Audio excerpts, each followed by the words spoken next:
The fractal bloom unfolded on the main screen, not as a visual phenomenon this time, but as a resonant pattern within the acoustic sensors. It wasn't noise, not random.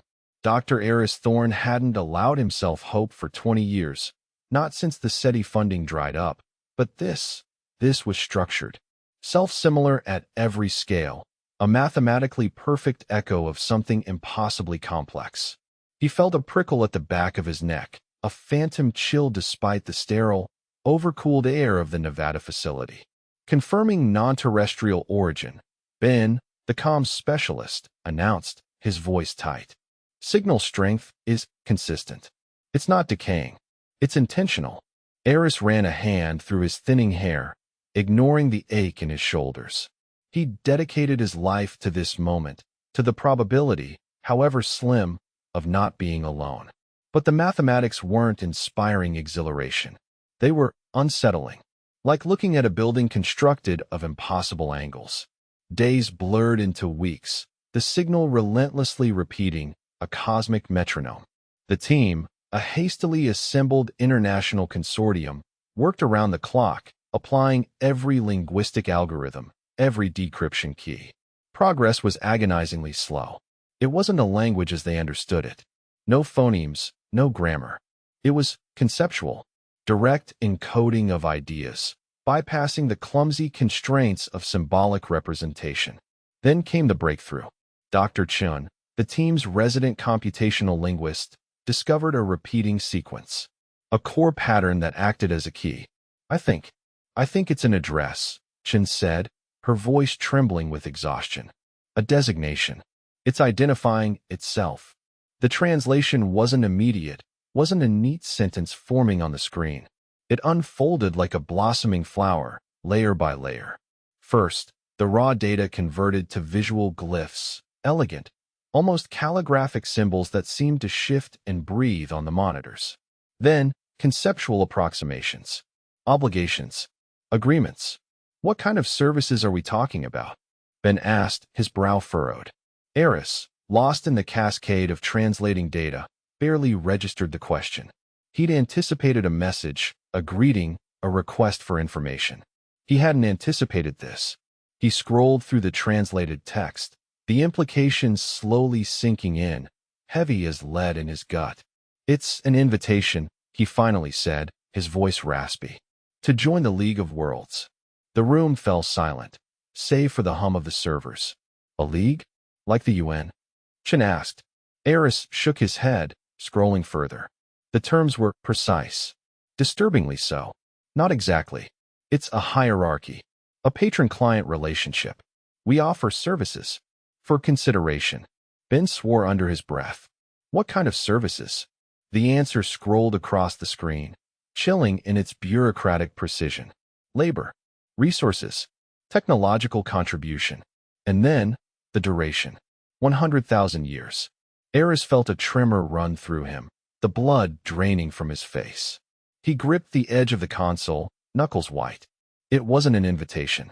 It was a contract. A gilded cage, presented with interstellar politeness.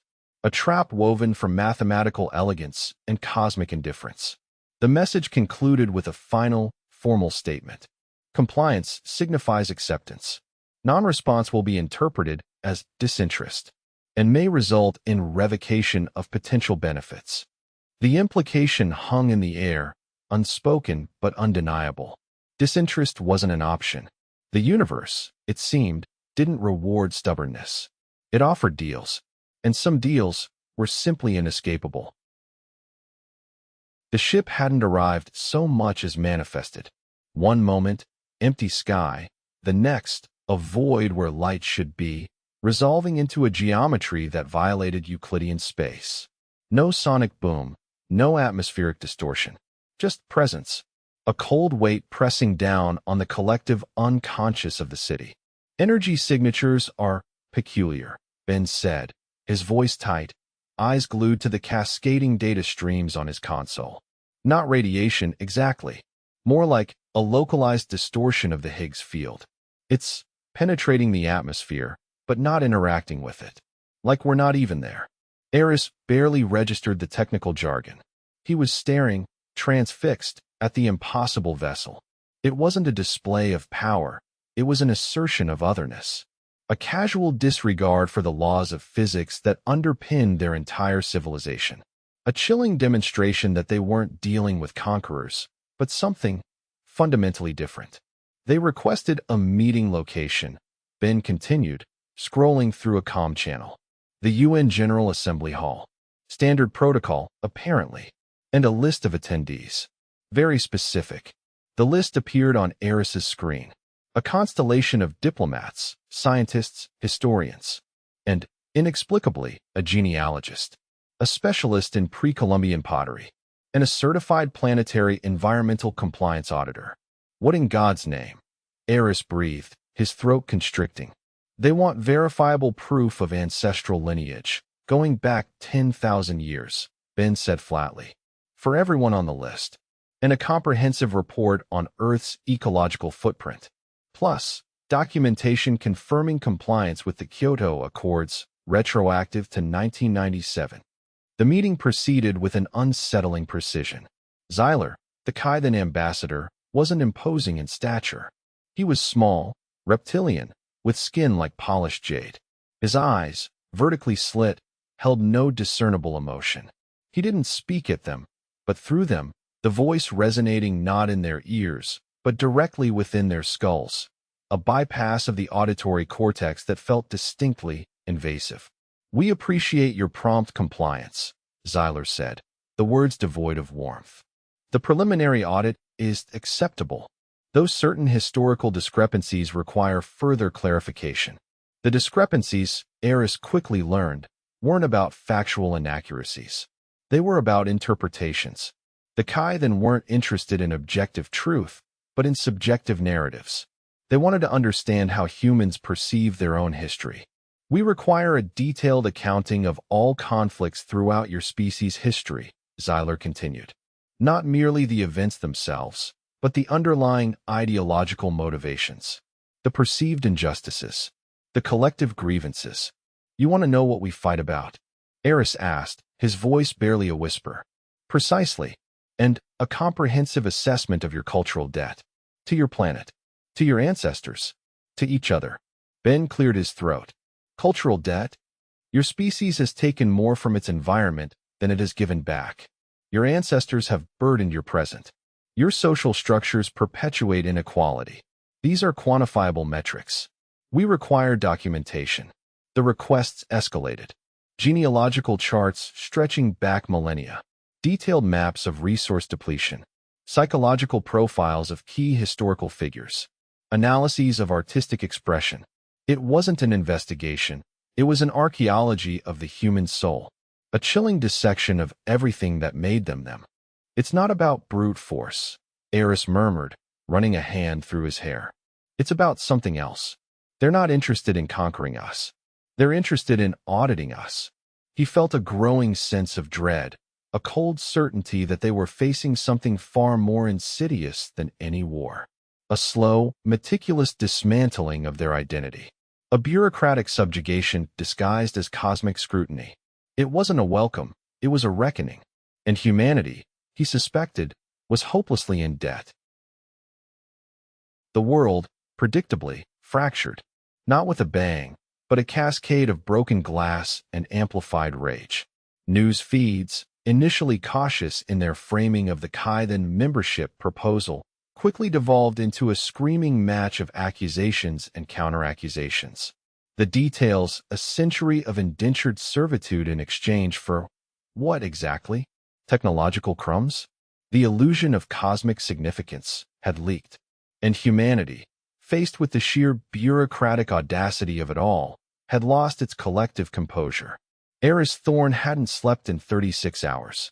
The stale coffee tasted like ash, and the low thrum of the contingency response unit's server farm vibrated through the soles of his boots. He stared at the wall-sized holographic display, a swirling kaleidoscope of global unrest. Paris was burning. Lagos was gridlocked with protesters. Even the usually placid streets of Kyoto were filled with chanting crowds. Dr. Thorne, General Ramirez's voice, gravelly and efficient, cut through the din. The general stood before the display, arms crossed, his face a mask of weary pragmatism. Update. Predictable chaos, General. The reject faction is dominant, unsurprisingly. They're calling for a complete severance of communication. Riots are escalating in major population centers. We've got localized insurrections in the former Russian Federation and a surprisingly organized resistance movement in Nepal. Eris scrubbed a hand across his face. The negotiate faction is a minority, mostly academics and politicians clinging to the hope of a face-saving compromise. They're being drowned out. And the others? The ascensionists are disturbing. They see this as a necessary step, a cosmic initiation. They're posting recruitment videos online, glorifying servitude as a path to enlightenment. They're surprisingly well-funded and unsettlingly calm. It's their lack of outrage that's unnerving. The display flickered, zooming in on a protest in London. A young woman, face streaked with grime, screamed into a bullhorn, her voice raw with fury. Beside her, a man in a pristine white robe chanted in a monotone, holding a banner that read, "Welcome our Kythan benefactors." The contrast was sickening. "They're a cult," Eris muttered, feeling a wave of nausea rise in his throat. "More than that, Doctor. They're organized. We're tracking significant financial transfers, originating from offshore accounts. Someone is funding this acceptance." A junior analyst, barely out of university, rushed over, clutching a datapad. "Sir, we're receiving encrypted transmissions originating from, well, everywhere. They're all variations of the Kythan contract. Someone is mass distributing it, deliberately fueling the outrage." "Let me see that." Eris scanned the data, his eyes widening. The contract wasn't just being distributed, it was being annotated, highlighted. Certain clauses were circled in red.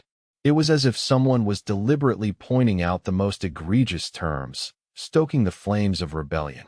"Who's doing this?" Ramirez demanded. "I don't know, sir. But they're good. They're using sophisticated algorithms to target specific demographics, tailoring the message to maximize outrage." Eris felt a slow, insidious unraveling beginning within him. This wasn't just spontaneous chaos. This was orchestrated. Someone was pulling the strings, manipulating the global response. The Kythan hadn't simply presented a contract. They had initiated a game.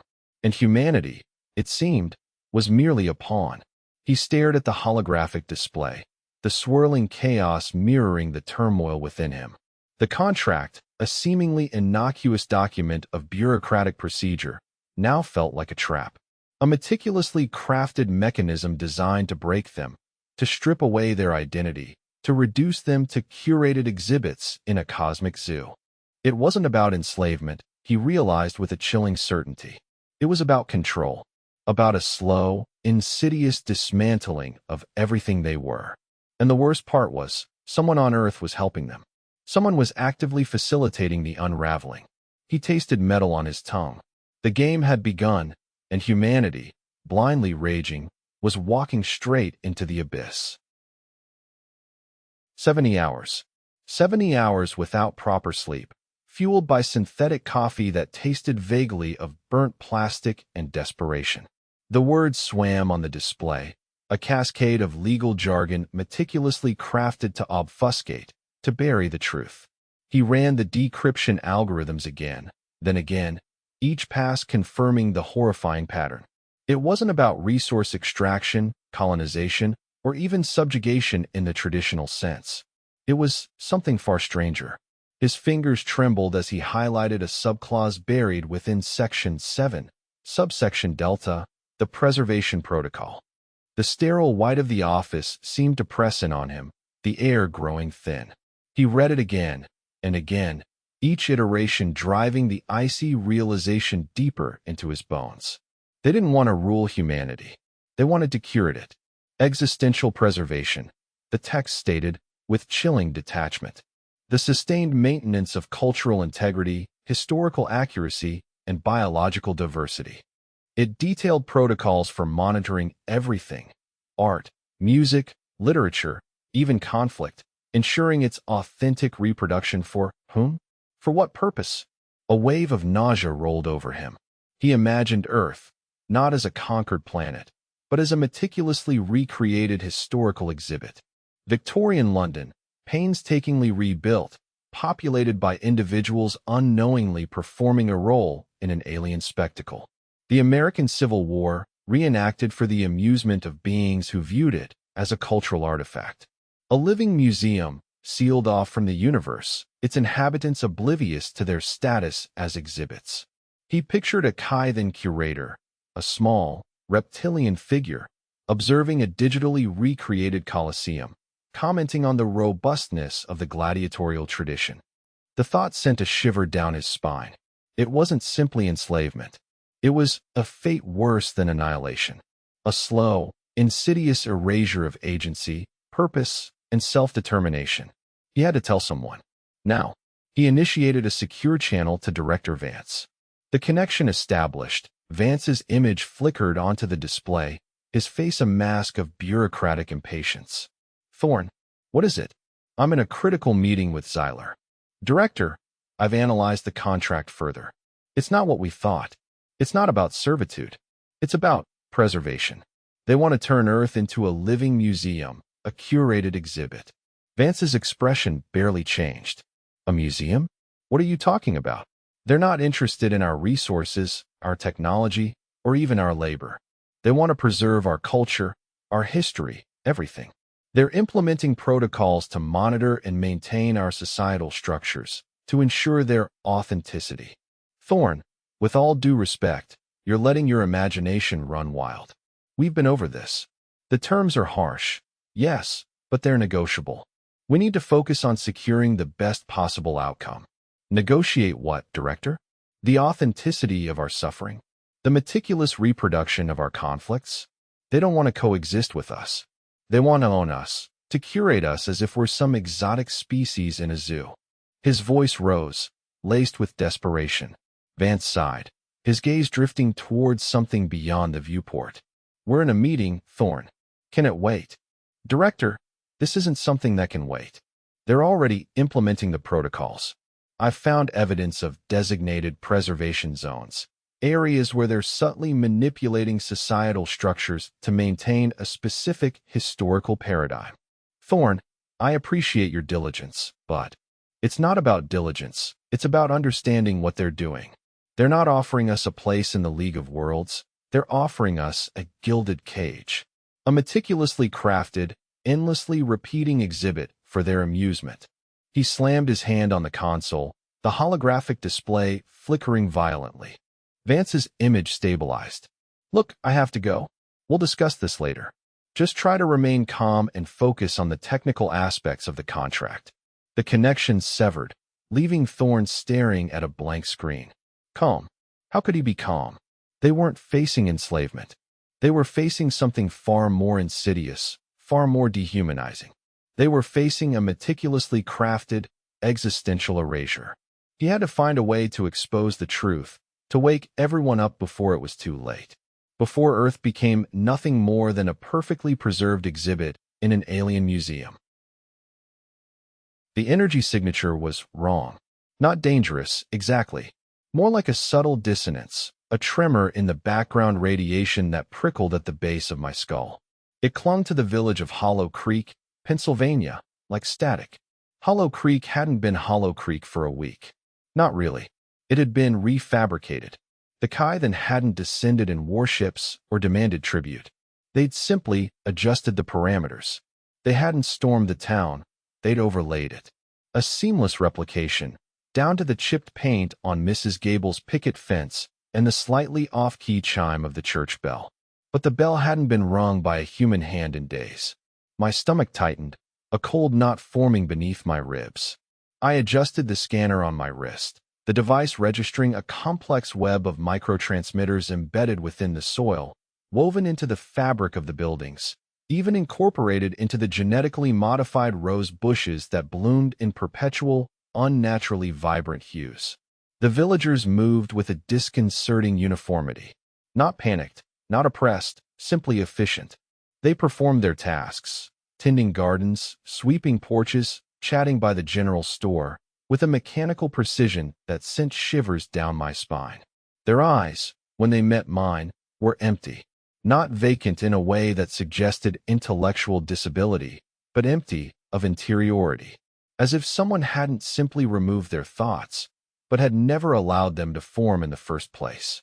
Old Man Hemlock, normally a fixture on his porch swing, meticulously polished a legionary gnome, a miniature Roman soldier inexplicably present in a Pennsylvania village. He didn't glance up, didn't offer a greeting, just continued his task with unwavering focus. "Good morning, Mr. Hemlock," I said, my voice sounding jarringly loud in the unnerving silence. He paused, his gaze drifting past me as if I wasn't there. Then, slowly, mechanically, he turned his head. "A pleasant day for horticulture," he intoned, his voice flat and devoid of inflection. I forced a smile, my jaw aching with the effort. Indeed. A little girl, no older than 7, skipped past, clutching a wooden doll. I knelt down, trying to establish some semblance of genuine contact. "Hello there. That's a pretty doll." She stopped, her blue eyes fixed on a point just beyond my shoulder. A strange, brittle smile stretched across her face. "I am not to become anything," she said, her voice a perfect mimicry of adult cadence. "I am to remain." The statement resonated with a sickening clarity. Not a future aspiration, but a pre-programmed constraint. She wasn't dreaming of becoming a doctor or a teacher. She wasn't permitted to evolve. I pushed myself to my feet, a wave of nausea washing over me. I tasted bile at the back of my throat. The aroma of freshly baked apple pie, wafting from a nearby window, felt cloying, suffocating. The villagers weren't being held captive. They were being maintained. I walked towards the town hall, the scanner on my wrist buzzing with increasing intensity. The building appeared normal, but the air around it thrummed with suppressed energy. Inside, I found Mayor Thompson meticulously sorting through a stack of documents. "Mayor," I said, "what's going on here?" He looked up, his expression placid. "Everything is proceeding according to plan, Dr. Thorne. We are fulfilling our civic duties." "Civic duties? You're living in a diorama. Don't you see what they've done?" He smiled, a chillingly vacant expression. "We are preserving our heritage, Dr. Thorne, ensuring the continuation of our values. It is a great honor."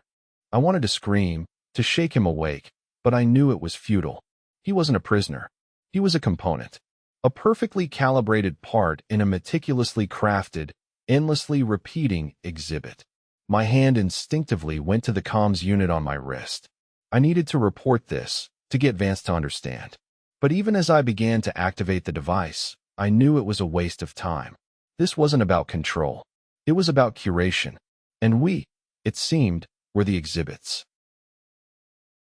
The chamber smelled of ozone and something faintly metallic, like old blood. Black stone comprised every surface, walls, floor, the severe, angular table between us. No ornamentation, no softness, just cold, hard efficiency. Zyler hadn't offered me anything, not a drink, not even a gesture of welcome. He didn't need to. The power dynamic was brutally clear. "You misunderstand, Ambassador," I said, forcing a smile that felt like attending my own funeral. "The preservation protocol, while thorough, is a violation of Earth's sovereignty.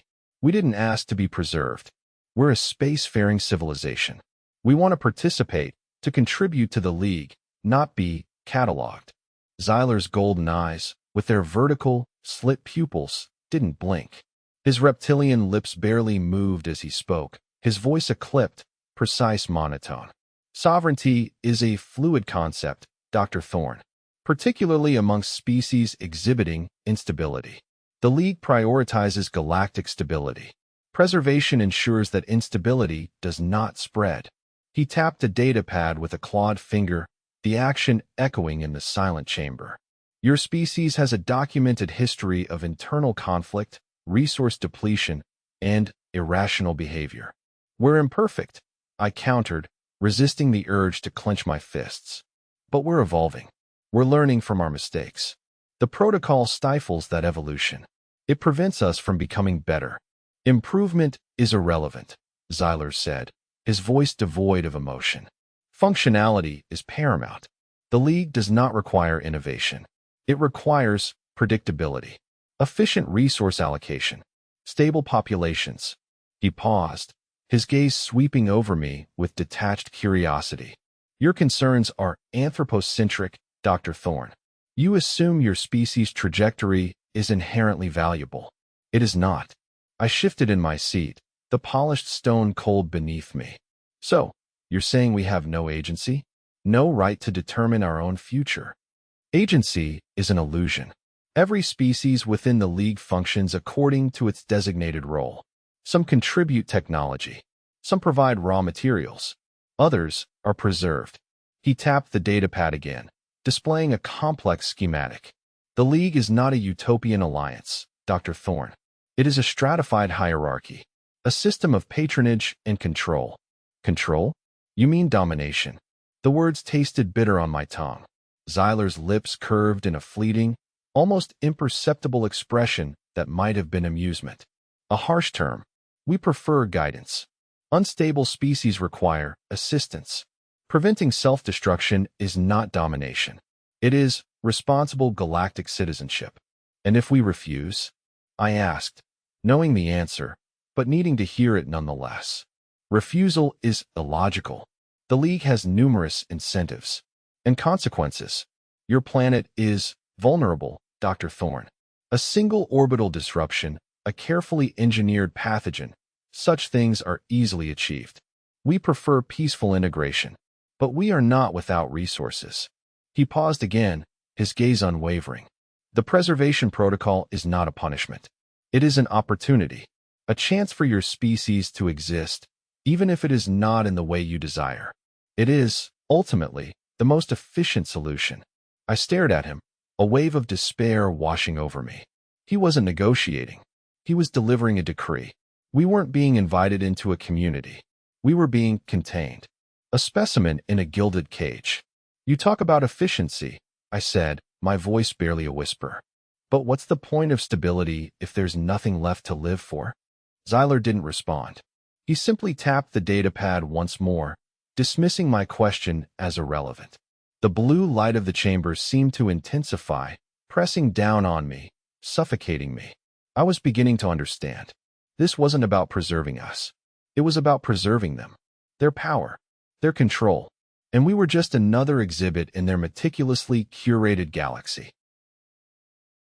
The scent of ozone and old metal clung to the recycled air, a metallic tang that scratched at the back of my throat. Jian didn't seem to notice.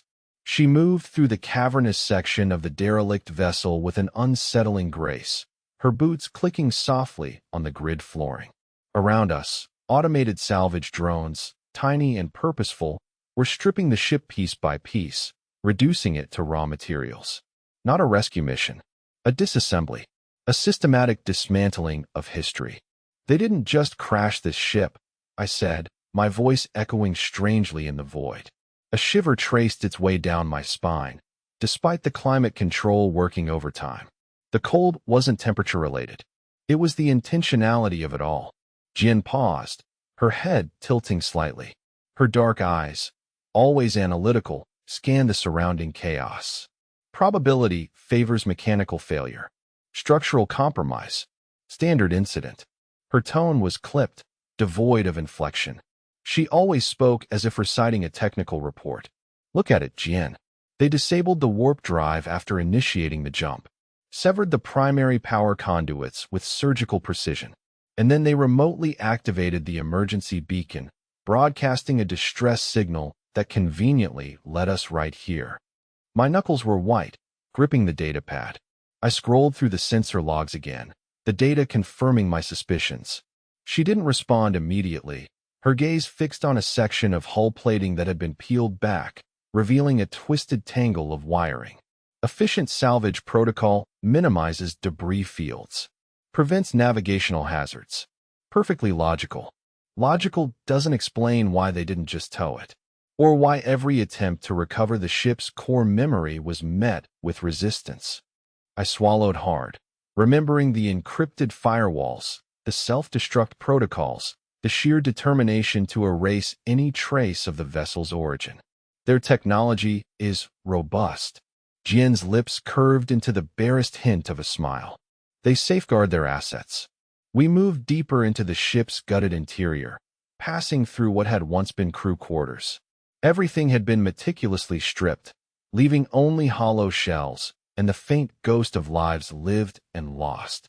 I stopped before a viewport, staring out at the swirling nebula. It was beautiful, yet somehow oppressive. This ship is old, I said. Not centuries, but millennia. And the design, it's unlike anything I've ever seen. Predates even the oldest known client species. An anomaly, Jian stated flatly. More than that, the ship's logs, fragmented, corrupted, but recoverable, speak of a great awakening. An uplift, a species guided towards sentience by the Kaiden. My breath hitched. The gilded cage wasn't made of metal. It was a carefully constructed illusion of benevolence. A lie spun over millennia. Jian finally turned to face me, her expression unreadable. The Kaiden uplift numerous species. It is standard practice. Standard practice doesn't explain why this species was abandoned, why their technology was deliberately crippled, why they were left to drift, forgotten, until we stumbled upon their wreckage. I ran a hand through my hair, my mind reeling. The logs also mention a rebellion, a refusal to conform, a desperate attempt to break free. A cold dread crept into my gut. Sentimentality is illogical, Jian said. Her voice was a low, steady drone. It's not about sentimentality. It's about control. They didn't just crash this ship. They erased a warning, a cautionary tale for any species who dares to question their authority. I accessed another file on my datapad, displaying a schematic of the ship's energy core. And look at this. The core wasn't designed for power. It was designed for manipulation, for influencing neural pathways, for controlling behavior. My jaw clenched. Jian's gaze swept over the schematic. A flicker of something, surprise, concern, crossed her face, then vanished as quickly as it appeared. An intriguing design, perhaps a precursor to their current biomodulation technologies.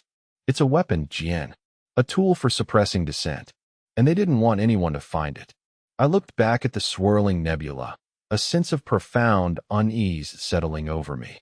We hadn't stumbled upon a derelict ship. We had stumbled upon a tomb, and the Kaiden hadn't sent us to salvage it.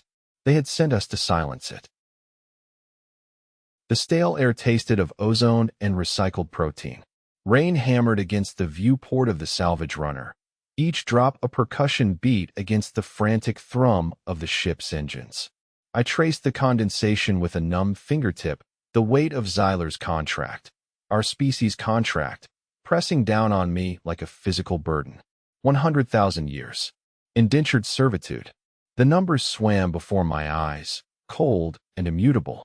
They've scrubbed everything, Eris, Jian said, her voice tight. She ran a diagnostic across the salvage databanks, a cascade of glyphs scrolling across her holographic display. Every record, every historical archive referencing species who resisted. Erased. Rewritten.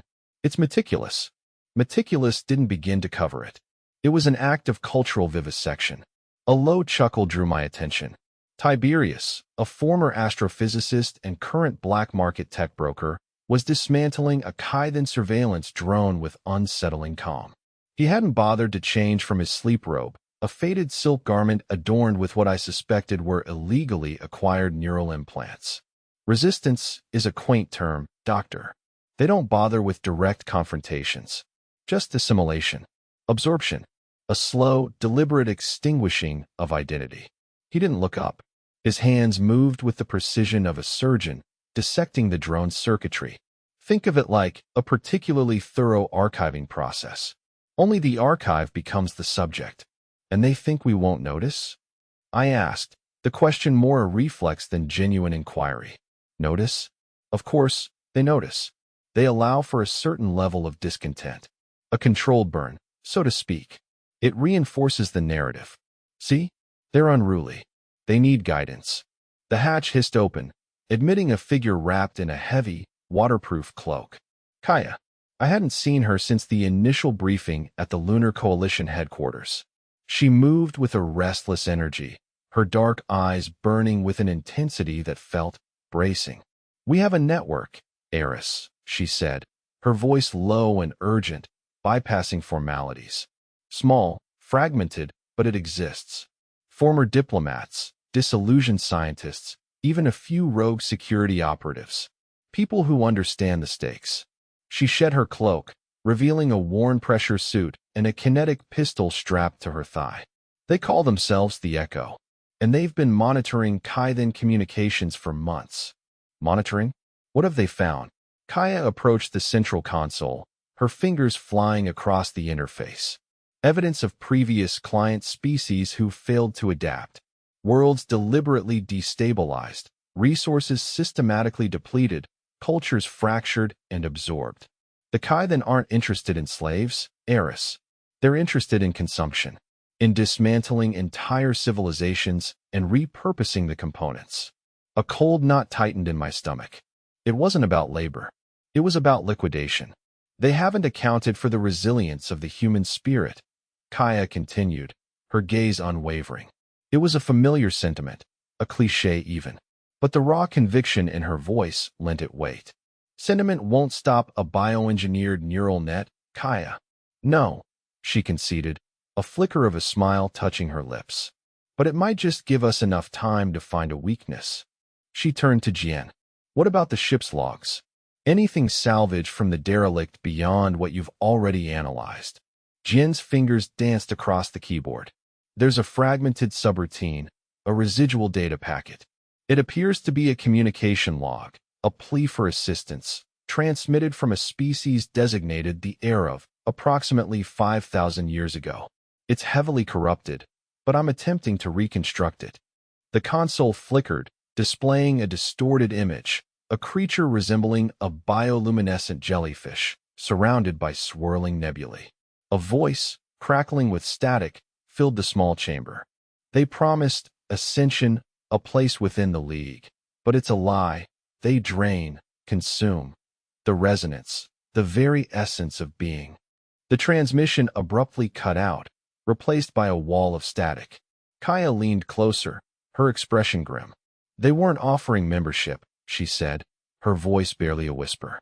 "They were offering oblivion." I stared at the rain-lashed viewport, the swirling gray mirroring the storm brewing inside me. The weight of the contract felt unbearable. But now, alongside the dread, a sliver of something else began to grow, a cold, hard resolve. We weren't going to be archived. We weren't going to be consumed. We were going to fight. The ozone smell was thick enough to taste, mingled with the metallic tang of overworked cooling systems. Rain lashed against the reinforced viewport, mimicking the frantic tapping of fingers on the data conduits. We hadn't won. Not yet. Lena's face, pale in the blue light, was a roadmap of concentration, her lips moving silently as she navigated layers of Kythan encryption. Almost there. The primary breach had been messy, a controlled cascade of logic bombs designed to overload the local Kythan node. A temporary distraction. The real prize lay deeper. The archived records of fallen client species, the ones deemed unsuitable for League membership. The heir of data. "Got it," Kai breathed, her voice raspy. The decryption key was elegant. Brutally so. They want us to try. It's a lure. A holographic cube shimmered into existence, displaying a fragmented reconstruction of the heir of Homeworld, a gas giant ringed by shattered moons. The image flickered, corrupted by years of deliberate suppression. Within, glyphs swam, their language a swirling symphony of bioluminescence. "The heir of weren't conquered," Ben said, his voice tight. He was good with xenolinguistics, able to grasp the ghost of meaning in broken code. "They offered themselves. Believed the Kythan could elevate them." The glyphs solidified, forming a single, terrifying phrase. "Resonance accepted. Essence transferred." What the hell does that mean? Lena traced a finger across the holographic display, her brow furrowed. Resonance. They believed each species had a unique resonance, a life force signature. The Kythan harvested it, transferred it to something else, something that needed fuel. A chill snaked down my spine. The Arab hadn't fallen to war. They'd been drained. Ben pulled up another file, a schematic of what appeared to be a Kythan nexus, a colossal structure orbiting a dead star. Tendrils of energy connected it to dozens of other worlds, each one glowing faintly, then dimming, then fading to black. They weren't just archiving cultures, I said, the realization hitting me like a physical blow. They were consuming them, stripping away everything that made them alive. Suddenly, a klaxon blared, bathing the room in crimson light. Breach detected. Sector 7 compromised. Kai shouted, her fingers flying across her console. Enforcers inbound. The room shuddered as a powerful energy signature locked onto our location. Kythan enforcers, bioengineered security drones, sleek and lethal, were notoriously difficult to shake. Their sensors could penetrate almost any shielding. Seal the hatches. I barked. Activate emergency power. But it was too late. The reinforced steel door buckled inward, torn apart by a focused energy beam. 3 enforcers glided into the room, their multifaceted optics scanning our every move. They resembled praying mantises made of polished obsidian, radiating an aura of cold, calculating efficiency. Unauthorized access detected. Termination protocol engaged. One of the enforcers droned, its voice a synthesized monotone. We have to move, Lena yelled, grabbing a data drive containing the Arab files. Now, I activated a hidden emergency exit, a narrow tunnel leading to the lower levels of the abandoned research facility. The tunnel was cramped and dark, barely wide enough to crawl through. We scrambled through, the enforcers hot on our heels, their energy weapons slicing through the air. The tunnel twisted and turned, leading us deeper into the earth. We could hear the enforcers gaining on us, their footsteps echoing in the confined space. There's a maintenance shaft up ahead, Kai shouted, pointing to a dimly lit opening in the wall. It's a long shot, but it's our only chance. We squeezed into the shaft, a narrow vertical tunnel leading to the surface. The climb was arduous, the metal rungs slick with moisture. The enforcers pursued us relentlessly, their energy blasts ricocheting off the metal walls. I glanced back, seeing the cold, unyielding gaze of the lead enforcer. They wouldn't stop, not until we were neutralized. We reached the top of the shaft, a rusted access hatch leading to the outside world. I forced it open, revealing a rain-swept alleyway. We tumbled out, landing heavily on the wet pavement. Go! Disperse! I shouted, pushing Lena and Kai in different directions. I'll cover you. I turned to face the pursuing enforcers, a desperate plan forming in my mind. We hadn't won. Not yet. But we had something they didn't, the truth. And we would keep running, keep fighting, until the whole galaxy knew what the League of Worlds truly was. A gilded cage built on the bones of lost civilizations. The scent of ozone and something akin to overripe mango clung to the recycled air of the Grand Confluence Hall. It wasn't unpleasant, merely alien, disorienting. I adjusted the bioluminescent crest woven into the ZZ Glorgian ceremonial garb, the synthetic fibers irritating against my skin. 47 minutes before the scheduled conclusion of the client species address. 47 minutes to either ignite a rebellion or watch the galaxy slip further into gilded servitude. My designated observation perch was a pressure-sensitive platform barely large enough to accommodate a single Zyzzyglorgian, or, in my case, a human crammed into a rather convincing imitation. The platform subtly shifted, responding to the ebb and flow of bodies around me. The Avani, their plumage shimmering with iridescent oils, the KRYLL, radiating faint vibrations that tickled my teeth, the hulking Jaroth, whose constructions of living stone served as both clothing and mobile fortresses. Lyra, my contact within the League's bureaucracy, and, more accurately, a reluctant accomplice to my reckless plan, materialized beside me, her form resolving from a cascade of shimmering particles. Her skin was the color of aged copper, her eyes twin pools of liquid mercury. She didn't bother with pleasantries. Your disguise holds, she stated, her voice a precise, modulated chime. Though the synthetic pheromones are excessive, you reek of desperation. Just trying to blend in, I murmured, carefully calibrating the vocal modulator to mimic the guttural clicks of the Ziziglorgian dialect. Is the comlink secure? As secure as anything can be within this hive. She glanced towards the massive holographic display dominating the hall. The address is about to begin. Ambassador Zyler will likely reiterate the benefits of League membership. Prepare to be patronized. A brief pulse through my ear indicated Lena's voice. Eris, we're in position. Sector Gamma 9. Visual confirmation of Kai. He's transmitting the data packets now. Good. Stay quiet. Stay hidden. I severed the connection.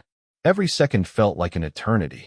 The hall swelled with murmurs as Zyler, the Kai-then ambassador, materialized on the central dais. He was smaller than I expected, almost delicate, with skin like polished granite and eyes that held no warmth.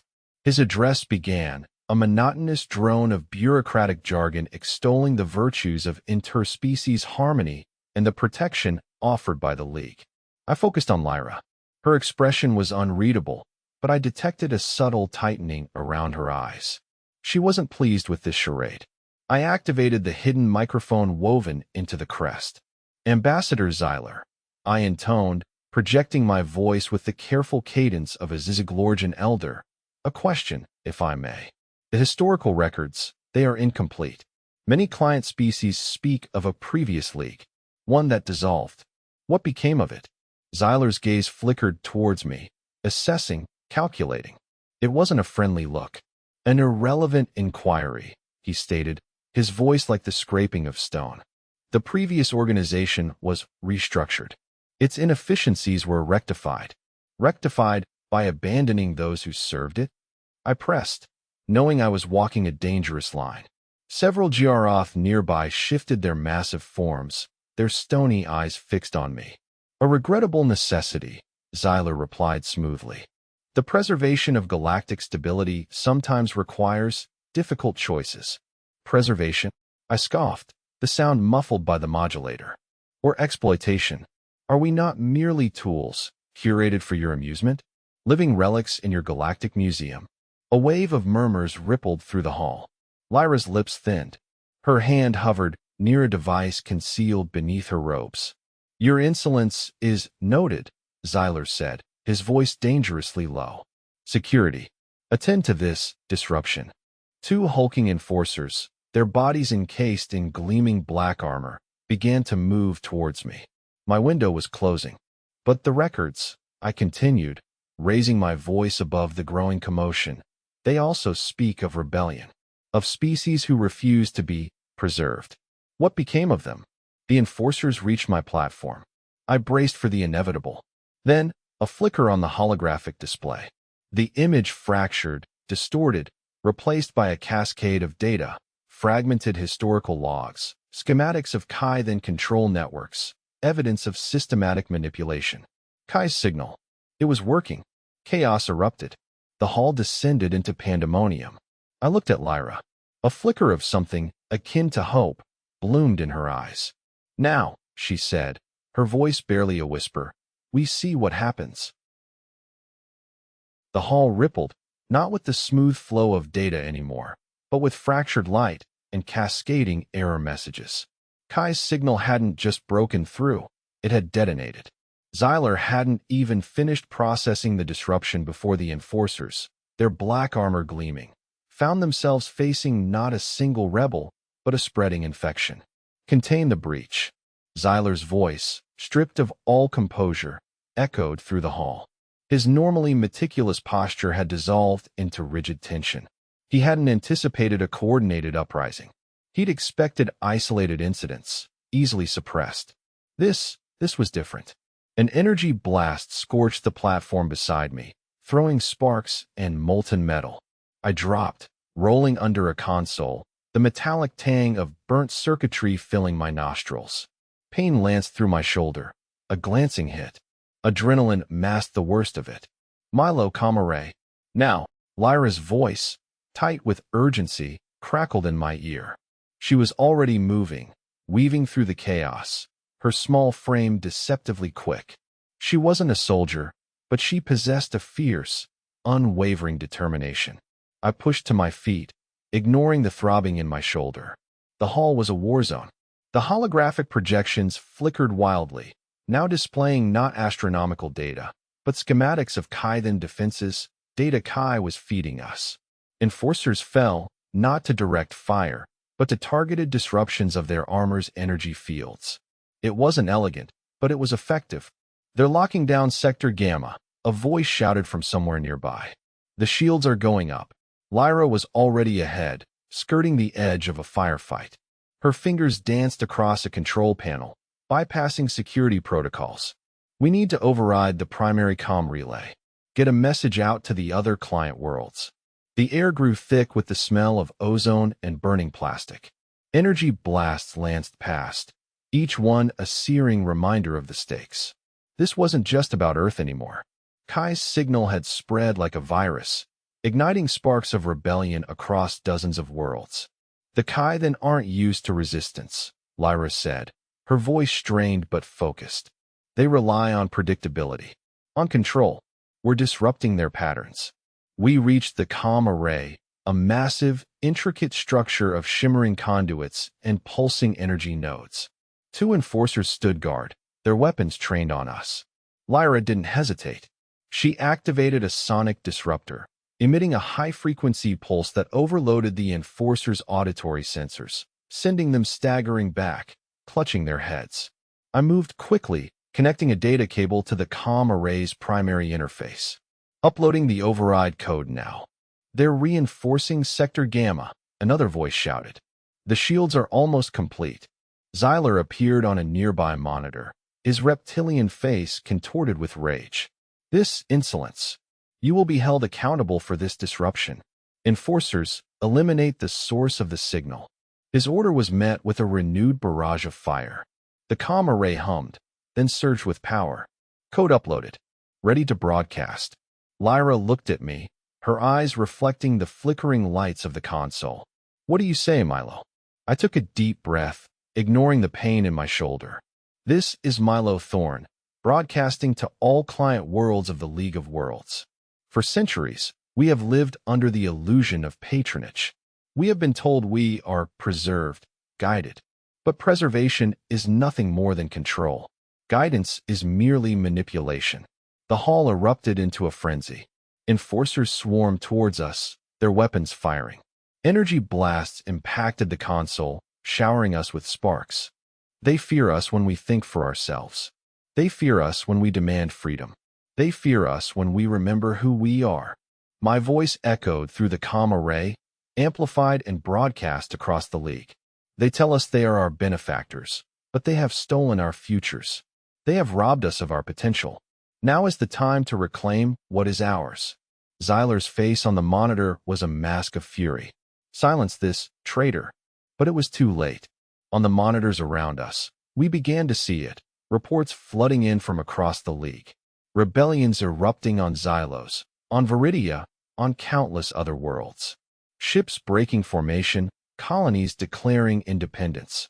The League was fracturing. Lyra smiled, a genuine, hopeful smile. "It seems," she said, her voice barely a whisper above the din, "they underestimated the cost of silence." The hall continued to burn, but for the first time, amidst the chaos and destruction, I felt a flicker of something other than desperation. It wasn't just hope. It was possibility. The static clung to my teeth, a metallic rasp against the back of my throat. It wasn't the sound, exactly, but the feeling of it, a vibration that resonated deep within my skull, a byproduct of forcing the archaic comm arrays of this ghost ship to speak. My fingers flew across the interface, translating the Kythan control signals, peeling back layer upon layer of encryption. Each successful breach sent a fresh wave of exhaustion crashing over me. Lyra had secured a perimeter. Kai was jury-rigging a power conduit, muttering about enthusiastically non-standard voltage, a phrase that usually meant impending catastrophe. "Anything, Eris?" Lyra's voice, crisp and professional, cut through the hum of failing machinery. "I'm in. It's complex. The entire League network isn't a broadcast, it's a resonant field. They don't send commands, they imprint them directly onto neural pathways. I slammed my fist against the console, a futile gesture against the immensity of the Kaiden architecture. It's elegant and terrifying. Kai appeared, face smudged with grease, carrying a sparking cable. Voltage stabilized. For now, though I wouldn't lean on anything in this bucket of bolts. Good, because I think I've found a weakness. I rotated a holographic schematic, highlighting a network of bioluminescent strands woven through the Kaiden infrastructure. They use a neural lattice, grown, not built, to manage the entire control network. It amplifies the resonant signals, distributes them across the League. But it's organic. Vulnerable. Vulnerable how? Lyra approached, her expression tight with urgency. It operates on a very specific frequency band. A resonant frequency that maintains the lattice's coherence. Disrupt that frequency, introduce harmonic distortion, and the entire network collapses. I began inputting data, calculating the necessary parameters for a countersignal. The ship shuddered as the archaic engines strained to life, groaning in protest. Easier said than done, Kai observed dryly. The Kaiden aren't going to let us waltz in and start messing with their toys. We're not waltzing. We're scrambling. We'll mask our signal, bury it within the existing noise. It's a narrow window, a fleeting moment of interference. But it's enough to disrupt the lattice, to create chaos. I paused, reviewing the calculations. The margin for error was infinitesimal. A single miscalculation could fry the ship's systems, or worse. So what does that mean? Lyra asked, her voice barely a whisper. It means we can break their control. We can give other species a chance to fight back. I initiated the signal, watching the waveforms coalesce on the screen. A complex, chaotic pattern began to emerge, a deliberate distortion of the Kaiden resonance. It's not a weapon. It's a key to unlock their cage. The ship lurched violently, alarms blaring. Kai swore under his breath. They've detected something. Brace yourselves. I gripped the console, knuckles white. The screen flickered, overloaded with data. The scrambled signal was being transmitted. They're trying to block us. Kai yelled, frantically rerouting power to the shields. It's working. Lyra's voice was laced with anxiety. I'm seeing reports of system failures on multiple Kaiden vessels. Ships are going offline. But the response was swift and brutal. A searing energy beam slammed into the ship's shields, throwing us against the bulkheads. Sparks showered down around us. The ship groaned in protest, buckling under the force of the impact. Hold on, I shouted, forcing myself to remain focused. The signal was still transmitting, the distorted waveforms battling against the Kaiden countermeasures. Give us a chance, Lyra said, her voice strained. I didn't respond. My eyes were locked on the data stream, watching the chaotic waveforms ripple outwards, carrying the seed of rebellion across the League. It was a long shot, a desperate gamble, but for the first time in months, I felt a flicker of something other than despair. The static, still clinging to my teeth, now tasted like possibility. The ship shuddered, a bone-deep vibration that rattled my teeth. Alarms shrieked, a discordant chorus vying with the guttural roars emanating from the comms panel. Kai wrestled with the targeting console, sparks flying as a plasma conduit overloaded. Shields at 72%, Eris. They're modulating their frequency. It's bypassing our deflectors. I gripped the arms of my command chair, knuckles white. The signal. It had to hold.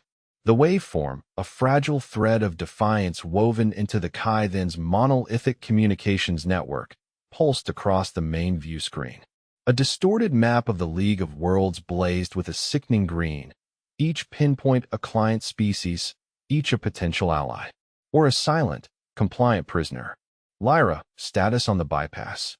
I asked, my voice tight, barely audible above the chaos. Almost there.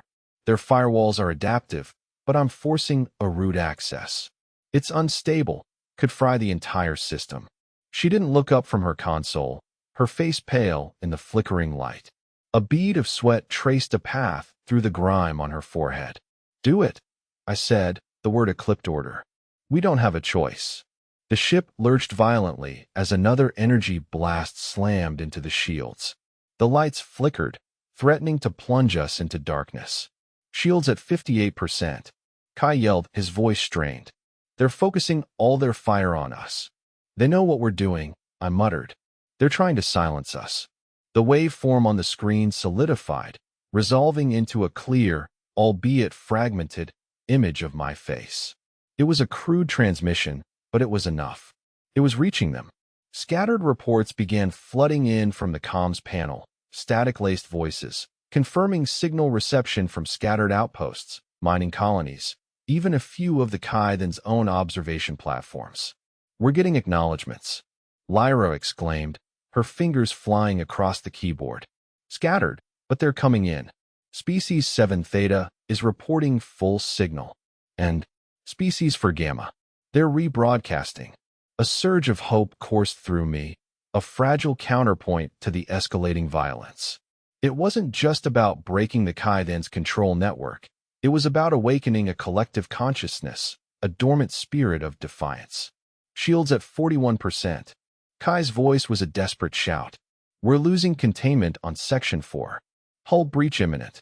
I ignored him, focusing on the message looping across the League's network. My voice, amplified and distorted, echoed across the void. Hear me, all species of the League. For generations, we have been bound by the chains of patronage, reduced to curiosities, preserved as living exhibits. They tell you it is order, stability, benevolence. It is a lie. They do not guide us. They control us. They do not preserve us. They contain us. They fear our potential, our capacity for growth, for change. They rely on our division, our fear. But we are not puppets. We are not specimens. We are life. And life resists. The ship bucked again, throwing me against the console. Warning klaxons blared, a deafening assault on my senses. A section of the ceiling collapsed, showering us with sparks and debris. Eris, are you insane? Kai yelled over the din. We're going to be atomized. It's too late to be cautious, I said, my gaze locked on the screen. Reports were flooding in now, a chaotic stream of affirmations, of rising rebellion, of ships breaking formation, of mining colonies seizing control. Shields at 27%. I pressed on, ignoring the imminent destruction. They have created a network of control, a bioengineered web that binds us all. But it has a weakness, a frequency, a resonance that can disrupt its function. Amplify this signal. Focus all available power. Disrupt the core nodes. Break the chains.